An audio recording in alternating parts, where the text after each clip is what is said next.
Hello. So in this video, I'll be explaining about the first assignment of statistical machine learning. And as we can see, we have two exercises. So this is the first exercise and the second exercise. I'll be explaining about the first exercise and kind of highlighting the main points in this first exercise. So first, as usual, we have this data set in SML 2024-25 data.csv. So it's a CSV file. And what I just did, as it suggests, load it into an R Markdown. So here in my code, as you can see, this is my code basically, and first I load it and it opens here. So this is my data set. It has two variables. So the independent variable, the X, and the response variable, the Y, the dependent variable. And so basically this was all about it in the first part of the exercise. Next was to determine the size of the data set, creating the scatter plot. This was also easy. So the size, we are dealing with the data set with number of rows, 225 number of rows. And this is how my scatter plot looks like, basically. Yes, so the next task was to define the function space and a bunch of things, the red queries, price learning machine, F star. I'm going to skip this part because it's more theoretical and mathematical. So I'm directly going to go on this part of the estimation of and model complexity. So especially this cross-validation. So we were told to use default cross-validation. So basically, if I go in my code here, I used, in this case, for me, I used v equals to 10. So as you can see in my code, I used v equals to 10. And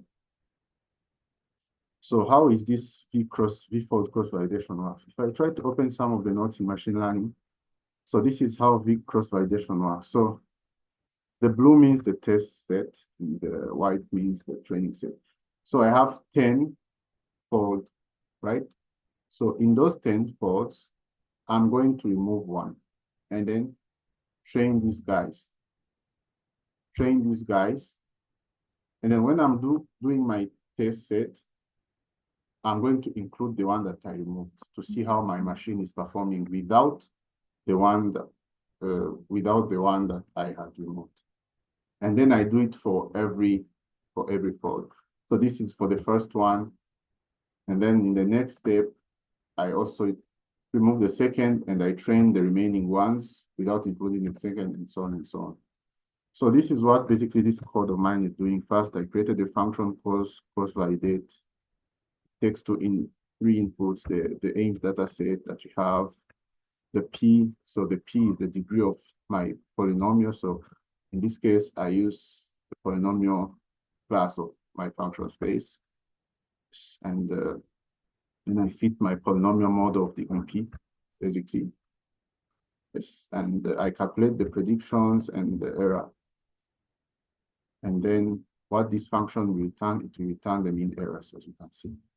So in our case, since I just defined a polynomial here up when I was defining my function space, I say that it's of class polynomial, but I really don't know the degree of this polynomial. So this will also return the optimal degree of the polynomial. So this optimal degree refers to the degree of the polynomial that provide the best balance between underfitting and overfitting. And in my case, it was 17. So my polynomial is of degree 17. And if I try to show you the graph of how it's doing, so on this red line is where the cross validation error and the pre risk kind of is minimized, kind of. Yes, so it can sit between 15 and 20. And so 17 is something around there. So my optimal degree of this polynomial was 17. And as you can see on this plot, so we are already on question 4, basically. And so the comments on this plot, so like for P less than 5, you can see that the cross-validation errors and empirical risk are high. And the degree of for P bigger than 10, we can see that this polynomial is very large. So it's like overfitting. It's overfitting, basically. So the last part, the fourth part of this problem was fitting and plotting simplest and optical model. So the simplest one we can have, the simplest model we can have is a linear model, basically. And the complex optimal one is the one that we found our optimal degree 17. And the complex one is the degree, when the degree of the polynomial is 20. So when I run this code, so this was my plot, basically. So let me try to run this code here. So this was my plot. And I can show you guys the output was somewhere here. Something like this. Yeah, so this was my output. So as you can see, the complex model is the red line. So it's almost aligned with the optical model, but it's overfitting the model.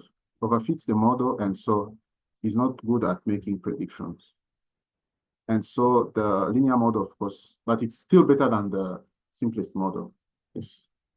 So I think that's all I can say about this short video.